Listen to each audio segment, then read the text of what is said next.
Hello Internet, my name is Lave and I watched 1917, which is directed by Sam Mendes, the first film that he's actually written as well.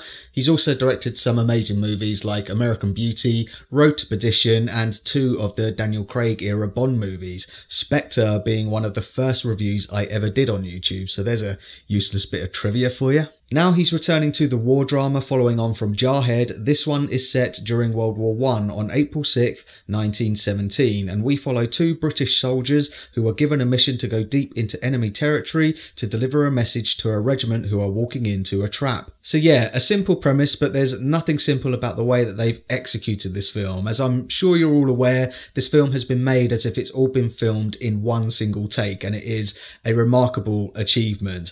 I do kind of wish that I didn't know that going into the film though, because me being who I am, I look for the hidden cuts, and I did see a few. Basically, if any object or a person walks in front of the screen, they can mask that object to hide the cuts. But I don't think the average Joe is going to be looking for it, and most of the time it's pretty seamless. I wouldn't say the film drops you right in the action. Instead, it gradually builds the tension and anticipation as the two soldiers, Blake and Schofield, are given their orders and immediately make their way to the front line and beyond. But when they do run into trouble, it hits home. On more than one occasion, it actually made me jump, more than any horror film that I've seen recently. The two leads are great. You've got Dean Charles Chapman, Tommen from Game of Thrones, as Blake, the more extrovert of the two. He's got a vested interest in the mission because he finds out that his brother is part of the regiment walking into this trap. Then you've got George MacKay as Schofield, the more introvert and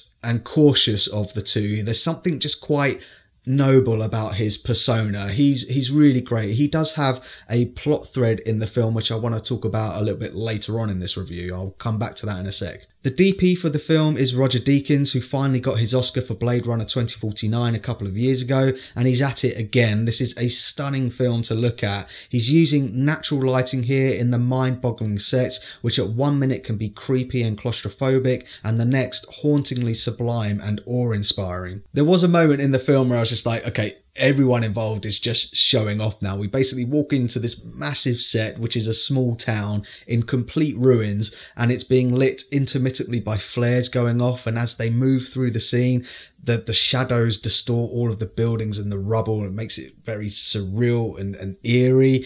And then as we walk around the corner, this orange haze emerges, and I was like, where's that coming from? I was like, oh, okay, yeah, the building's on fire. Oh my God.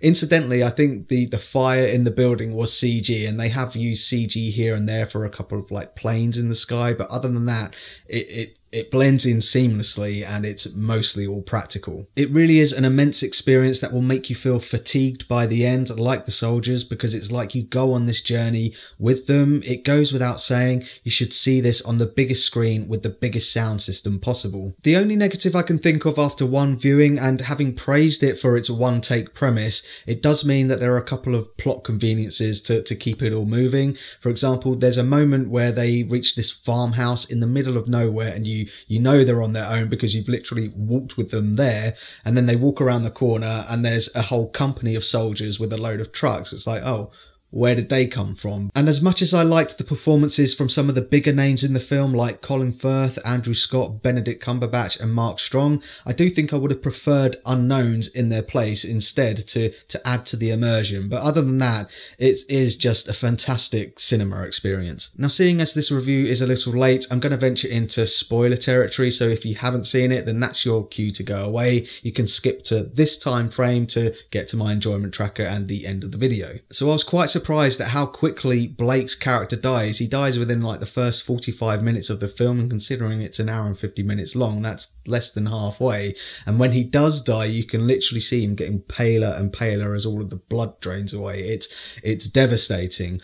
But it did immediately make me think that we were going to see him again, because he mentions earlier on in the film that he's got an older brother that he's trying to save that looks exactly like him. And I thought, oh my God, they're going to have him again, but just like stick a beard on him. And when Schofield is walking through the tent with all of the injured people, I was like, oh my God, there he is. But thankfully, that doesn't happen. It turns out that Andrew Madden is playing his brother, and that's a nice little connection with Game of Thrones. And going back to George MacKay's character Schofield and the thread that I was talking about, it's only at the end of the film that you find out that he's got a wife and kid waiting for him back home. So the little moments, like when they're walking through the trenches and he stops to look at the German's photograph of his family, he's stopping there and he's thinking about his family, which also makes that scene with that random lady and that random baby and the milk so much more meaningful, which at the time I felt slowed the film down too much. But after I thought about it, I was like, oh yeah, she asked him if he had a family at home and he didn't answer her.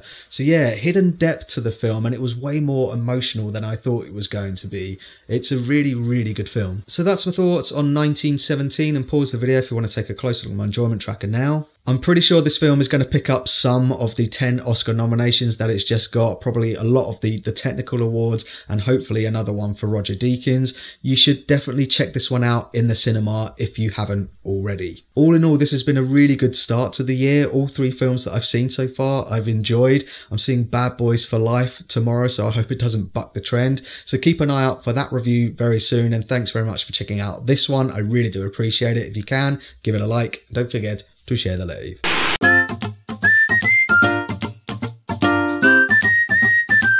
Subscribe.